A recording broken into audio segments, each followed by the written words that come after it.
Welcome back. Today I'm going to show you how to make this budget-friendly newlywed meal. We're going to make salmon patties, sweet peas, and mashed potatoes. Let's get started. The first step is to use the Alaskan pink salmon. I've got chicken of the sea, and you're just going to dump it, and you'll see there's some liquid in the bottom. I leave a little bit of liquid in there because I think that helps. I do drain off some of it.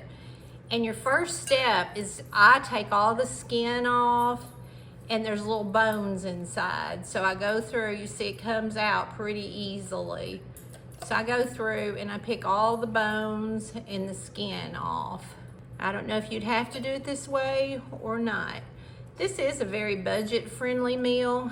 In fact, this was the very first meal I cooked for Kenny when we came back from our honeymoon. It was the very first meal I cooked for him.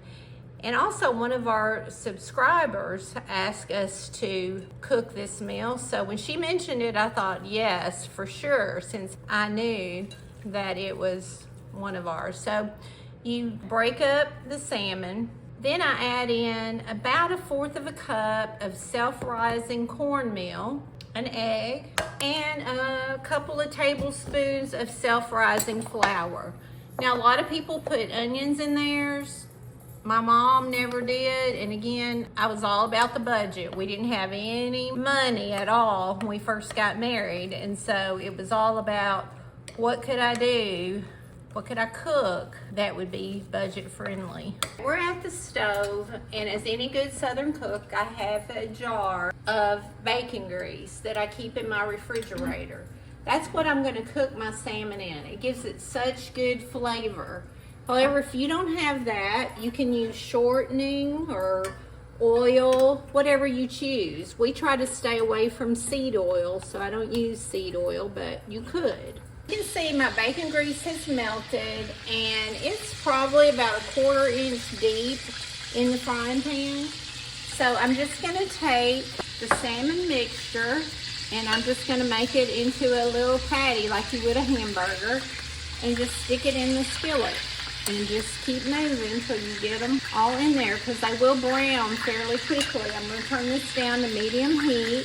So we'll just sit until it starts to turn brown, and then I'll turn it. Okay. All right, as you can see, they're frying pretty quickly. You'll start to see a little brown edge around, and that's when I know it's time to flip. And so you see it's a nice golden brown. And I like to pat mine down a little bit, but I will go around and do all of these, and then I'll show you what they look like.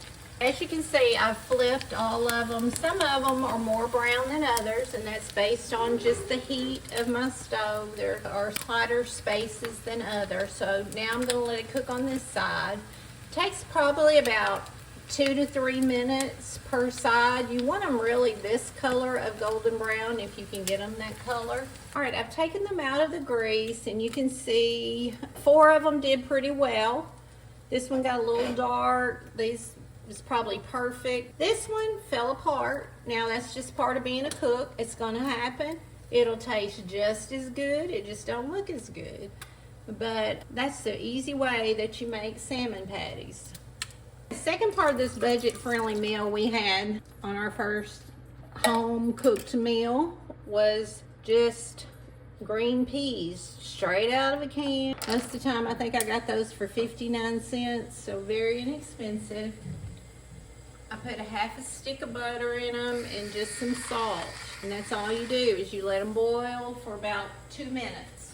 All right, I started this out on high so it would quickly come to a boil. You see the butter's starting to melt. I'm going to turn it down to medium now, or even medium low. And basically it's just going to sit there till the rest of my meal is done, which will be probably a few minutes. It'll just sit there and simmer. In the past several years, I've given Kenny the job of making the mashed potatoes. Now, there are many ways to make mashed potatoes, but we go for the budget-friendly way. And so first he just rinses them, and then he's gonna peel them. Now, as my mom used to say, don't peel away your money. Try you a very thin peel. You can see his is. So I'm gonna let him finish peeling those, and then we'll come back and show you what it looks like. The next step is just slicing them up after he's gotten them all peeled. And you can just break them into however chunks you want, slices, cubes. The main thing is you want them about the same size, so as they boil, they finish at the same time. Because we're gonna put them on the stove and we're gonna boil them till they're fork tender. These have been boiling now for about 5 to 7 minutes, and you can see they are fork tender. So we're gonna move over to the sink to drain them. We're using my mother's cylinder. You may have trouble seeing from the smoke that's coming up. The next step is to pour them back into the hot pan. He is starting with tablespoons of butter. Remember, we had 4 potatoes. Again, we make a very simple mashed potato. We don't use sour cream or cream cheese, any of them. Even those are delicious. He's gonna pour in some milk. This is whole milk. You can use any milk you choose. And you can see how far up on the side it comes. He's adding his salt. And then the masher is something we've had since we first got married. Yes, we could throw them in our mixer and it would do it much faster, but it also makes it way too creamy for us. We like ours to have just a few lumps. It lets us know that it truly is mashed potatoes. And you see how he goes around, he pushes down and then he goes around and around till he gets them how he wants them. And then he will do a taste test to see if he has enough salt and butter in them.